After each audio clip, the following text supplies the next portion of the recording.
Hello and welcome to this edition of Tour Confidential on Golf.com, presented by FootJoy, the #1 shoe in golf. I'm Jessica Marksbury, joined today in our Lower Manhattan studio by Golf.com's Ryan Aselta and Golf Magazine Top 100 teacher Scott Monroe. Welcome, gentlemen. Dustin Johnson notched his 14th career tour victory at the WGC-Mexico Championship over the weekend.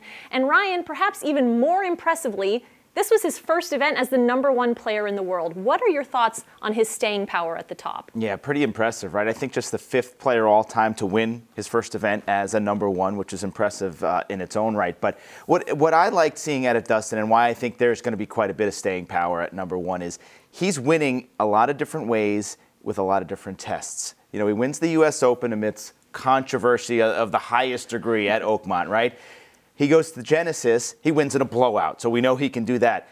This week in Mexico, he was tested. Let's face it, he had a 4-stroke lead going into that back nine. He was tested when that lead was gone. All of a sudden, he's tied with Jon Rahm, and he answered the bell. And learning how to win many different ways on many different style golf courses leads me to believe that Dustin has found a way, figured out how to win, and he's going to be winning for a while at #1. He's certainly very confident, right? He seems completely unruffled out there. And Scott, I'm so glad you're in studio today because certainly we know that DJ has been a great player for a long time. But are there positive swing changes that you've seen recently that have led him to the top at this point? I think one of the biggest things is his confidence in his short game.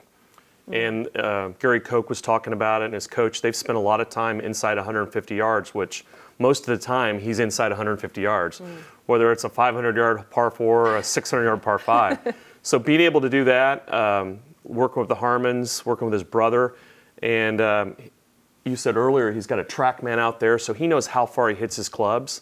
He's fading the ball off the tee, and he's hitting it farther, and he's got control of his game inside 150 yards. When his putter gets hot, I mean, he could have a run for a long time.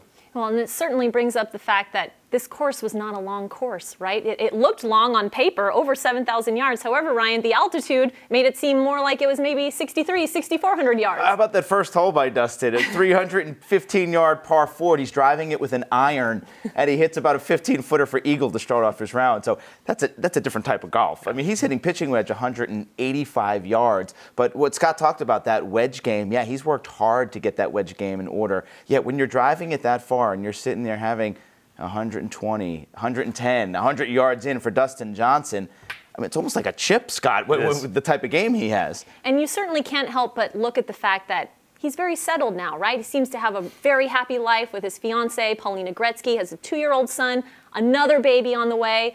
We've seen a lot of players, when they get that family situation stable and happy, just kind of go into the stratosphere. Dustin Johnson may be a new one now. Yeah, and golf's all about routines. You know, you've got a family, you have your routine with the kids. So when you travel on tour, they always talk about, is everything stable? So being able to have that home life with the Gretzkys, I mean, it's really good. And that's just going to do nothing but help them, because it's all about routines out there, because traveling is very difficult. And when you have a family, it's more difficult. So when you're able to do that, then you can really get a good groove going. I want to talk a little bit more about the golf course in Mexico, because as we said, it played like a shorter course. People have always thought, oh, longer is better. We need to challenge these tour players. However, the drama out there was outstanding. Ryan, does this make you think that maybe the tour should look into some shorter courses to host future events? Absolutely. It's nice to see them mix it up a little bit, where, you know, a bomber won this, but it took a little bit of creativity. We saw, I mean, how many holeouts did we see? We were up into the 30s and 40s. So it was record-setting amount of holeouts. We wouldn't have gotten what we saw to Phil Mickelson. He played all sorts of corners of this golf course, and we got to see his creativity and so much of what we love from Phil, that you're playing a big Bombers wide-open golf course, you're not going to see those type of shots. So I like mixing it up. I like seeing a tour pro see what happens to recreational golfers once in a while. They hit a tree, they get a nice bounce, and all of a sudden it's right there on the green. I mean, it was refreshing to watch some of that. And we know that time after time, when asked, tour players always name courses like Harbortown our favorites for a reason. Well, you know, I think too, it's the general public they can relate, because like, oh, we played that course. And the problem with golf is, you know, and Jack Nicklaus has talked about it, is the ball. You can't make them any longer, especially the traditional courses. Look what they've done to Augusta. And everyone keeps getting longer. So to have a narrower course with higher rough, faster greens, where you do have to hit it straight, but still being able to gamble on, like you said, that 3-iron he hit, 310. Not everybody can do that. So it's good for the fans and the players too that you're able to play a course that's playable.